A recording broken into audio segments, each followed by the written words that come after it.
Hi friends, welcome to my channel. இது உங்கள் dreams மே cooking. இன்றைக்கி இந்த வீடியோவில் என்ன பார்க்க போகிறோன்னா, ரொம்பவே சாஃப்டான வாழைப்பழ போண்டா தான். இந்த வாழைப்பழ போண்டாவை எப்படி செய்யலாங்கிறத வீடியோக்குள்ளே போய் பார்க்கலாம் வாங்க. இதுக்கு நான் 2 வாழைப்பழம் எடுத்திருக்கேன். அதை தோலை எடுத்துட்டு வாழைப்பழத்தை நம்ம கட் பண்ணி எடுத்துக்கலாம்.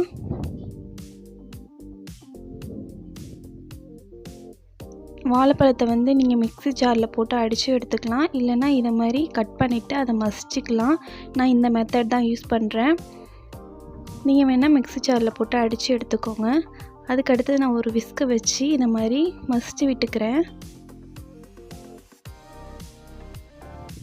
நல்லா சாஃப்டாக அடித்து எடுத்துக்கணும்.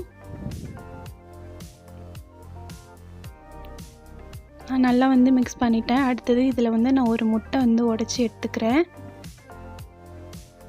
உடைச்சிட்டு நல்லா நுர தட்டுற அளவுக்கு நல்லா அடித்து எடுத்துக்கோங்க. நல்லா கட்டி இல்லாமல் அடித்து எடுத்துக்கணும். வாழைப்பழத்தையும் நல்லா மசிச்சு எடுத்துக்கோங்க.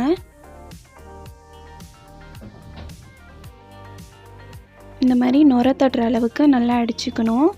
அதுக்கு அடுத்தது இதில் நான் 2 கரண்டி அளவுக்கு நாட்டு சர்க்கரை சேர்க்குறேன். நீங்கள் ஜீனி சேர்க்குறதா இருந்தாலும் சேர்த்துக்கலாம். நான் நாட்டு சர்க்கரை தான் சேர்க்க போகிறேன்.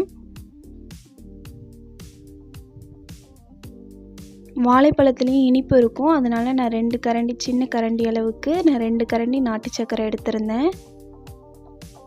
அதையும் நல்லா மிக்ஸ் பண்ணிக்கோங்க. மிக்ஸ் பண்ணிவிட்டு இதில் நான் 1 கப்பு ஃபஸ்ட்டு கோதுமை மாவு சேர்க்க போகிறேன். அதை கொஞ்சம் கொஞ்சமாக கலந்து விட்டுக்கலாம். ஒரே தடியாக கொட்டிடாமல் கொஞ்சம் கொஞ்சமாக கலந்துக்கோங்க. அப்போ தான் நம்ம அதை கிண்டும் போது கரெக்டாக வரும். இல்லைன்னா கட்டி பிடிக்கும். அதனால தான் சொல்கிறேன். அடுத்து நான் மீதி உள்ள பேலன்ஸ் மாவையும் சேர்த்துக்கிறேன். சேர்த்துட்டு நல்லா கட்டி இல்லாமல் கிண்டி விட்டுக்கலாம். இதில் நான் தண்ணி எதுவுமே ஆட் பண்ணவே கிடையாது. வாழைப்பழம், ஒரு முட்டை சேர்த்துருக்கேன். அதில் நாட்டு சர்க்கரையும் சேர்த்துருக்கேன். அது எல்லாமே இந்த மாவுக்கு கிண்டும் போது கரெக்டாக வரும். பத்தலைன்னா நீங்கள் இன்னுமே கொஞ்சம் மாவு போட்டு கிண்டி விட்டுக்கோங்க. கொஞ்சம் தண்ணி பதமாக இருக்குன்னா கொஞ்சமாக மாவு சேர்த்து கிளறி விட்டுக்கோங்க. எனக்கு கொஞ்சம் தண்ணி பதமாக இருந்ததுனால நான் மறுபடியும் கொஞ்சம் மாவு சேர்த்துருக்கேன். மொத்தமாக 1.25 கப்பு நான் மாவு சேர்த்துருக்கேன். நல்லா கட்டி இல்லாமல் நல்லா திக்கான பேஸ்ட்டில் நம்ம எடுத்துக்கணும்.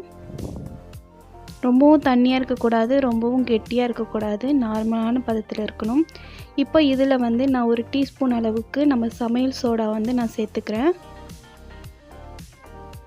நான் உடனே செய்கிறேங்கிறதுனால சமையல் சோடா ஆட் பண்ணியிருக்கேன். நீங்கள் கொஞ்சம் லேட்டாக செய்கிறதா இருந்தால் 2 மணி நேரம் நல்லா ஊற வச்சு அதுக்கப்புறம் பண்ணுங்கள். ரொம்பவே சாஃப்டாக வரும். நான் உடனே செய்ய போகிறேன். அதனால நான் சமையல் சோடா ஆட் பண்ணியிருக்கேன். சேர்த்துட்டு நல்லா மிக்ஸ் பண்ணிக்கோங்க. எல்லாத்துலேயும் ஒன்று சேரணும் அந்த சமையல் சோடா. அதனால் நல்லா அடித்து விட்டுக்கோங்க.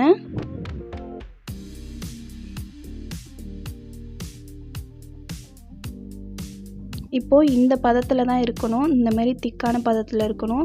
அடுத்தது ஆயில் ஹீட் பண்ணிக்கோங்க. ஹீட் பண்ணிவிட்டு கையிலையும் கொஞ்சம் ஆயில் மிக்ஸ் பண்ணிக்கோங்க. மிக்ஸ் பண்ணிவிட்டு இதை மாதிரி கொஞ்சம் கொஞ்சமாக மாவு கிள்ளி சேர்த்துக்கோங்க. நம்ம எண்ணெயில் போடும் போதே கொஞ்ச நேரத்துலேயே நல்லா உப்பி வரும். அதுக்கப்புறம் திருப்பி போட்டுக்கோங்க.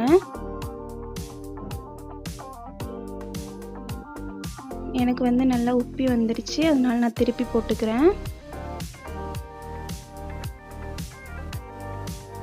2 பக்கமும் நல்லா வெந்து வரணும்.